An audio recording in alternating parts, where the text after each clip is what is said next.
அதிலே பால் கறந்து பாலை கறந்து பாத்திரத்தால் வைத்து தீயினால் காய வைத்து அதிலே ஒரு இரவு தங்க வைத்து அதிலே பொறை குட்டி அமிர்தம் கடைந்து அந்த அமிர்தம் தன்னித்தனியா விளங்கிவிடும் சமய காலத்திலே மானிட முகத்தை பார்த்தா எவ்வாறு தெரிகின்றதோ அவர் ஜாதி வரலாறு குலங்கோத்திரம் ஒவ்வொன்னா சொன்னா கடவுளை ஏற்றுக்கொள்வேன், ஏற்றுக்கொள்ள முடியாது. கேட்டுக்கொண்டேன். நான் எப்படி குந்தைக்கு மகனாக பிறந்தேன், என் தந்தை எப்படி என்று ஒவ்வொன்றாக விளக்கமாக சொன்னால் கணவனாக ஏற்றுள்ளாரா? விளக்கமாக சொல்கிறேன் கேள். அன்றொரு காலத்திற்கு முன் திருமண்டலத்தை ஆண்டு வரக்கூடிய ஊர்வாச மகாமணிவர் என்னுடைய தாயுடைய மாலைக்கு வந்தார். என் தாயோ 5 சிறு வயது அறியாத பாடல் வந்த தாய் என்ன செய்தார்? ஊர்வாசர் முன்னே அமர்ந்து அவர் நடத்தக்கூடிய நியம நிஷ்டி பூஜைக்கு தேவையான பணிகளை செய்து முடிக்கிறார். பூஜை முடிந்தவுடனே ஊர்வாச மகாமணி கண்ணடித்து பார்த்துடனே ஐயோ 5 சிறு வயது அறியாத பால வருவா இருந்த போதிலும் தான் செய்ய வேண்டிய கடமைகளை தவறில்லாமல் செய்தாலே எனக்கு நான் என்ன கைமாறு செய்வேன் என்று சொல்லி தூர்பாஷ மகாமணி 5 மந்திரத்தை கொடுக்கிறார். மந்திரத்தை பெற்ற என் தோயாகிய குந்தை அலங்க செல்கிறார். குளக்கரை செல்கிறார். குளக்கரை சென்று புண்ணிய தலத்திலே நீராடி மேகத்திற்கொப்பான கருங்குந்தலை கோதுகிறார். அந்த நேரத்தில் அங்கிற தேவன் ஆகாய வாணி கதிரோனாகிய சூரிய பகவான் 7 பஞ்சத்திருப்புறைகள் அமைத்து சிரித்த முகத்துடனே காட்சியளிக்கிறார். அப்படி சூரிய பகவானை புண்ணிய நீரிலே கண்ட என் தாயாய குந்தியா ஐயோ தூர்வாசர் கொடுத்தாரே எந்த தேவநாயகத்தின் மந்திரத்தை ஓதுகிறாயோ அவரால் பல கிடைக்கும் சொன்னார் என்று சொல்லி தூர்வாச மகாவானை கொடுத்த மந்திரத்தை எடுத்து சூரியவானத்தின் மந்திரத்தை ஓதுகிறார். அப்பொழுது சூரியவான் பார்க்கிறார், ஐயோ 5 சிறு வயது அறியாத பாலவத பெண் அவன் எடுத்து மந்திரத்தை ஓதுகிறாளே, இதோட சேராவிட்டால் ஆபத்தினர் சொல்லி என்ன செய்தார்? கண்ணி பருவமாக்கினார், மங்கை பருவமாக்கினார். அப்படி பருவமாக்கினே என் தாயாரோடு சேர்ந்தார். தேவர் பிண்டம் ராத்தங்காது என்று குள்ள பருவத்திலே போல் கண்ணி பருவத்திலே கண்ணன் பிறந்தேன், மங்கை பருவத்திலே மன்னன் பிறந்தேன். அப்படி பிறந்தவுடனே என் தாய் என்ன செய்தார்? ஆகாத பிள்ளை என்று ஆற்றிலை விட்டு விட்டார். தாகாத பால் என்று தண்ணியில் இருந்து விட்டார். இந்த தண்ணியிலே இருந்த வீரனை ஆச்சாரியார் என்னும் அதிரதன் ராதையும் எடுத்து வளர்த்து வாங்குவார். இதுவே வரலாறு என்று சொல்.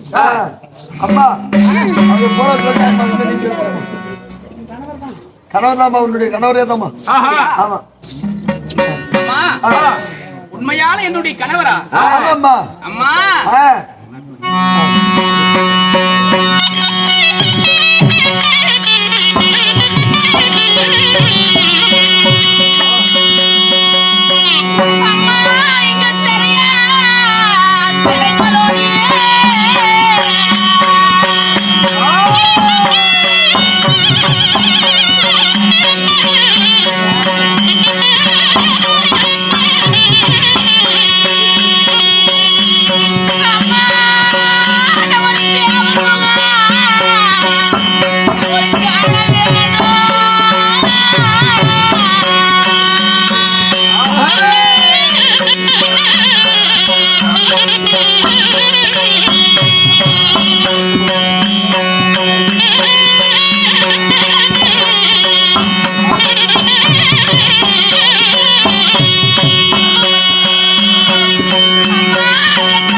பாதத்துக்கு மல்லிகை முல்லிகை மறி மறி கொழுந்து பலவிதமான மலர்கள் எடுத்து வட்ட ஆடைகளால் துடைத்து சரி. இருகரகு வைத்து சிறந்தால் வணங்குகின்றேன் சாமி. இந்த மன்னரே பார்த்து விடுத்து விடுகிறார். பூலோகம் உபலோகம் தபலோகம் தனலோகம் என்று சொல்லக்கூடிய 14 பொருள்களை சிறப்போடு வாழக்கடவாய் தேவி. சாமி, இத்தனை நாட்களாக என்னை தெரியாமல் புரியாமல் ஏதேதோ பேசிவிட்டேன். இந்த சிறியோ செய்த குற்றம் உனக்கு பெரியோர் மன்னித்து அருள வேண்டும்.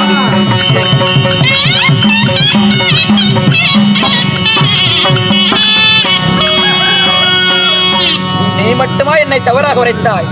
இந்த உலகமே என்னை இலைகுலத்தான் ஈன ஜாதி தேரோட்டி தேர்வார் என்று உரைத்தார்களே தவிர யாரும் உயர்ந்து உரைக்கவில்லை.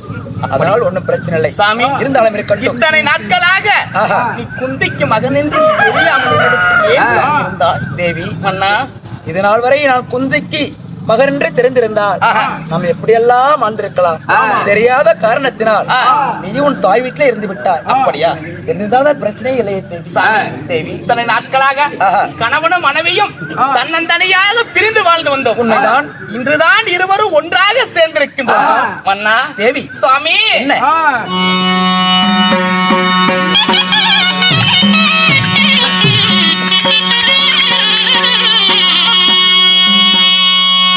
சாமி, நம்ம மாட போறா போல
தன்னந்தனியாக பிரிந்து வாழ்ந்து வந்தோம்.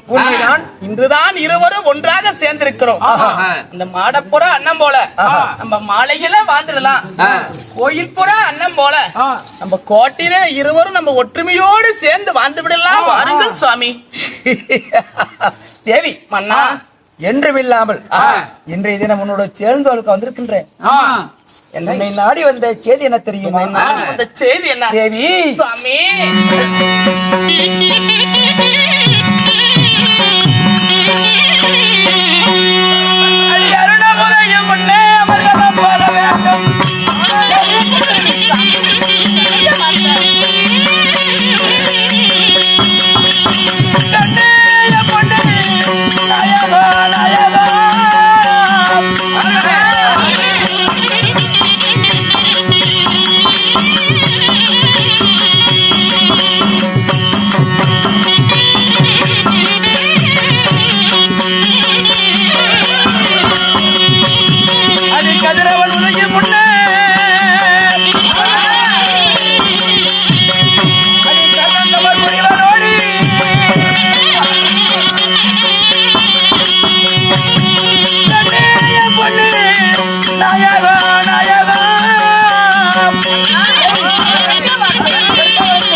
வருணம் உதய முன்னே அமர்களம் போக வேண்டும். கதிரவன் உதய முன்னே கர்ணன் சமர் புரிய வேண்டும். கணக்கட்ட ரதகதி திறகபத தெரிவி சேனையெல்லாம் கர்ணன் வருவார் என்று காத்திருப்பார் கோடான கோடி. மண்டலத்திலே உள்ள மன்னன் அனைவரும் மன்னன் வருவார் என்று காத்திருப்பார் கோடான கோடி. சரி, சீக்கிரமடி கொடு, நான் சமரகலம் செல்ல வேண்டும். சமரகலம் செல்ல வேண்டுமா? சமரகலம் என்று சொல்கின்றார், யாரோடு சமர்? புத்த என்று சொல்கின்றார், யாரோடு உத்தம்? சண்டை என்று சொல்கிறாய், யாரோடு சண்டை? யுத்தம் என்று உரைக்கிறாய், யாரோடு உத்தம்? உன் பகைவர் யார்? பகைவர் யார்? தேவி சாமி, பஞ்சைகளாகிய பாண்டவ சேனைகளுக்கும் உன் கணவனாகிய கர்ண மகாராஜனுக்கும் நான் இந்த காண்டம் செப்பனட்டதை போல் சுட்டரிக்கும் சூரியனை போல் நாய்களும் பேய்களும் நன்றி கெட்ட சொல்லாம் அடிய போகிறார். அந்தவர் சுருக்கமாக சொன்னால் பாண்டவர்களே எனக்கு பகைவர்கள். பாண்டவர்கள் உனக்கு பகைவரா? உண்மைதான். ஏன் பாண்டவரோடு சண்டை செய்ய வேண்டும்? ஏன் அவரோடு யுத்தம் செய்ய வேண்டும்? ஏன் அவரோடு நீ போர் செய்ய வேண்டும்? பாண்டவரோடு ஏன் போராடுகிறாய்? உண்மைதான். அஸ்னாபுரத்தை ஆண்டு வரக்கூடிய உரிய மன்னனுக்காக நான் பாண்டவரோடு போராடுகிறேன். அப்படியா? பாண்டவர்கள் யார் சுவாமி? பாண்டவர்கள் குந்திக்கு புத்திரர்கள். பாண்டவருக்கு நான் அண்ணன், பாண்டவர்களுக்கு தம்பிகள். பாண்டவர்களுக்கு நீ அண்ணன். உண்மைதான். அப்படியா? பாண்டவர்களுக்கு நீ அண்ணனாக இருந்து ஏன் அவரோடு சண்டை செய்ய வேண்டும்? ஏன் அவரோடு யுத்தம் செய்ய வேண்டும்? சாமி, நான் ஏன் பாண்டவரோடு போராடுகிறேன்? யாருக்காக போராடுகிறாய்? என் உடலிலே ஓடுகின்ற ஒவ்வொரு ரத்தமும் அந்த துரியோட ரத்தமாகும். நாடு நகரம் நவனித செங்கோல் அனைத்தும் துரியோடாகும். செஞ்சோட்டு கலந்திக்க போகிறேன் குருச்சத்திரம். கௌரவருக்கென்றே வரத்த திரளத்தை அந்த கௌரவருக்கென்றே ஏற்படுத்த போகிறேன். துரியனுக்காக தம்பிமார் இடத்தில் சமர் செய்ய வேண்டுமா? உண்மைதான் தேவி. சாமி, அண்ணா,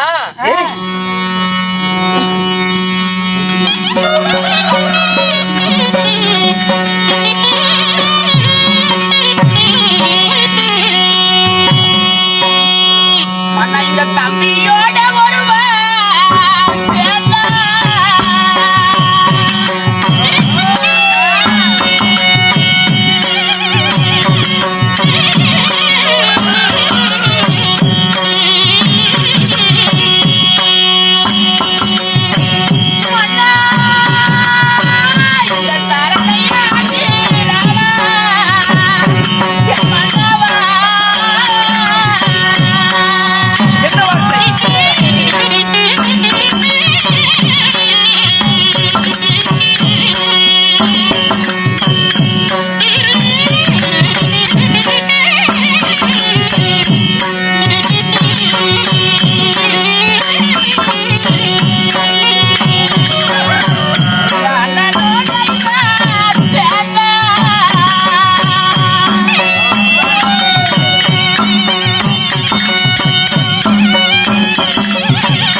தம்பியோடு நீங்க ஒருவர் சேர்ந்தால் தரணையே ஆண்டிடலாம்.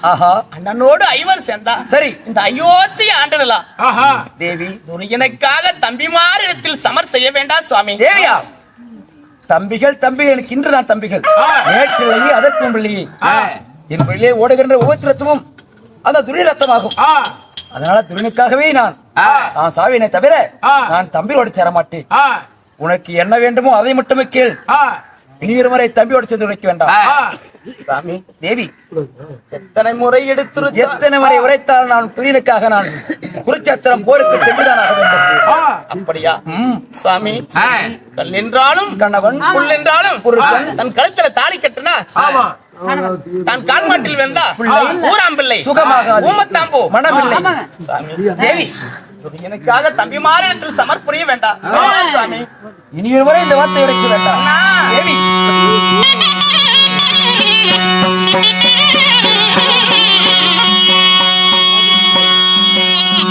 போகாதே அண்ணா, போகாதே போகாதே எங்கடவா.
வார்த்தை போக வேண்டாங்க. என்னுடைய வார்த்தை ஒரு வார்த்தையாவது வைத்துக் கொள்ளு சாமி. நீ எத்தனை முறை உரைத்தால் நான் கேட்க போவனல்ல.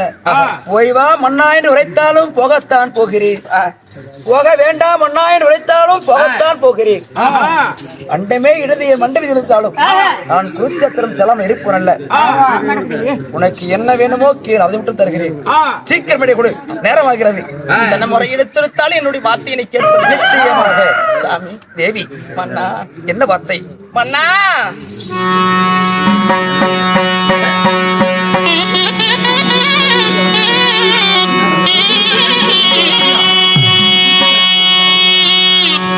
மன்னாடி மானே நல்லடி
செய்கின்ற போது ஒரு பக்கம் வெற்றி ஒரு பக்கம் தோல்வி அடையும். நிச்சயமாக இதுதான் உண்மையா?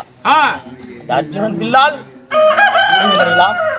உன்னுடைய வில்லால் அந்த அர்ஜுனன் மடிதான். உண்மைதான். ஒரு கால் மாண்டு மடிந்து விட்டீரனா? சாமி என்ன வார்த்தை? என்னுடைய மகனாகிய விஸ்வகேதை வைத்து நான் எங்கே செல்வேன்? என்னை யார் காப்பாற்றுவார்? நான் எப்படி பிழைப்பேன் சாமி? குருச்சோத்திர பூமியிலே அர்ஜுனன் பாரத்தினால் கர்ணன் இல்லையேல், கர்ணன் பாரத்தினால் அர்ஜுனன், யாராவது ஒரு மடியத்தான் போகிறோம் சாமி. அப்படி ஒரு கால் அந்த அர்ஜுனன் பானத்தினால் என் உயிருக்கு ஆபத்தில் வந்து விட்டார். அந்த சின்ன திருவையிலே மகனாகிய விஷ்ணுவே எப்படி வாழ்வேன்னு கேட்கிறாயா? எப்படி வாழ்வேன் சாமி? யார் காப்பாற்றுவார்? அப்படி ஒரு கால் குருச்சோத்திர பூமியிலே அர்ஜுனன் பானத்தினால் உயிருக்கு ஆபத்தை வந்து விட்டால் நீ எப்படி வாழ முடியும் தெரியும்? எப்படி சாமி? அண்ணா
அப்படி ஒரு கால் குருச்சோத்திர பூமியிலே என் உயிருக்கு ஆபத்து நடந்து விட்டால்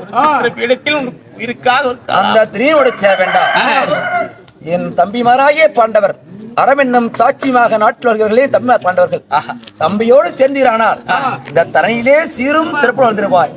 அப்படி அவியாகிய யோதகரத்தின் திறனாகிய இதனோடு சேர்ந்து விட்டால் உயிருக்கு ஆபத்து நின்றுவிடும். இத்தனை விதமான பாசத்தை வைத்தும் தம்பிமார் இடத்தில் சமர் செய்ய வேண்டுமா? என்ன செய்வேன் தேவி? சாமி, என்றே ஓடுகின்ற ஒவ்வொரு ரத்தமும் துரிரத்தமாகும். செஞ்சோட்டு காண்பிக்க போகிறேன் குறிச்சத்திரம். அதனால நான் மாண்டு மணிந்து விட்டால் என் தம்பிகளோடு சேர்ந்து விடும். அப்படியா தேவி? சாமி, இன்னும் என்ன கேட்கிறார்? எத்தனை பீடத்தில் இல்லைனால் ஒரு கால் மாண்டு மடிந்து விட்டீரனா? தலைமாடு கால் மாடா இருக்கும் பிணக்கூட்டத்திலே என்னுடைய சடலத்தரை எப்படி அறிந்து கொள்ள முடியும்?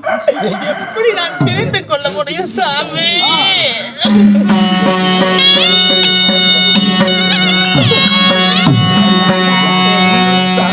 அப்படி ஒரு கால் குருச்சோத்திர பூமியிலே அர்ஜுனன் பானத்தினால் மாண்டு மடிந்து விட்டால் அந்த கடலை போல் ஓடுகிற ரத்த வெள்ளத்திலே காமாடு தலமாடா கிடைக்கின்ற பிணங்களிலே உங்களுடைய முகத்தை நான் எப்படி அறிவேன் என்று கேட்கிறாயா? எப்படி அறிய முடியும் தெரியுமா? எப்படி?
கேட்டால் என் தம்பிமாராகிய பாண்டவர் ஓடி குடகையிலே கொட்டுமாள முன்னாலே மயிர் விரித்து மாரடித்து மண்ணிலே புரண்டிடுவார். மாலை வரும் முன்னே உனக்கு சீர் வரும் பெண்ணே, அதை பார்த்து உன் கணவனாகிய கர்ண மகாராஜன் மடிந்து விட்டார் என்று அறிந்து போ. அப்படியா சாமி? இத்தனை நாட்களாக கணவனும் மனைவியும் தன்னந்தனியாக பிரிந்து வாழ்ந்து வந்தோம். இன்றுதான் ஒருவரும் சேர்ந்தோம். ஏன் யுத்தத்துக்கு செல்கின்றாய் சாமி? தேவி, கரத்தினால் பாலாவது தருகிறேன். அப்படியா? பாலை அறிந்து அப்படி என்றால் பால் கூட அருந்தி செல்கிறேன் சாமி.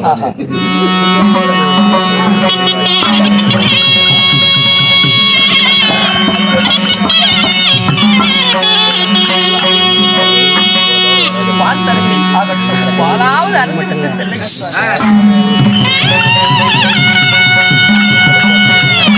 கனகரபடி பாலிலே தாயனுக்கு கால்படி ரத்த மோடி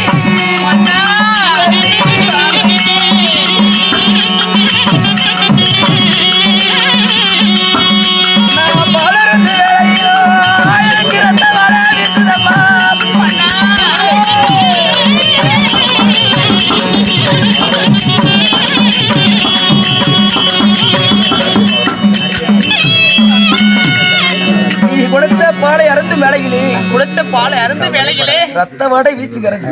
வாட வீசுகின்றதா? அந்த அர்ஜுனன் கரத்திலே ஏற்றப்பட்ட கோண்டிபத்தின் ஓசை, அடே கர்ணா இன்னும் வரவில்லையா? நேரமில்லை என்று அழைப்பு தெரிகிறது. இதுவே என் கடைசி வேலையோ என்னவோ. அப்படியா இருந்த அளவில் கட்டும் என் நெஞ்சில திருவிருக்க என் கையிலே வாழ்க்கை அஞ்சுவனே என்ன? நான் சென்று வருகிறேன். பத்திரமாக சென்று வருகின்றாயா? சென்று வருகிறேன். ஓ சாமி, என்னுடைய வாயால் போயிட்டு வார்த்தை வாயிலே போயின்று வந்து விட்டதா? இருக்கட்டும். வெற்றியும் தோல்வியும் வீரனை தலதாகும். கரையை துடைக்கலாம், காவேரி ஏற்றிருந்தலாம், இதையை துடைக்க யாரால் முடியாது. வரட்டும், நான் சென்று வருகிறேன். ஆகட்டும் ஆகட்டும் சாமி. அண்ணா சாமி, கடைசி முறையாவது முகத்தை பார்த்துட்டுமா? ஐயோ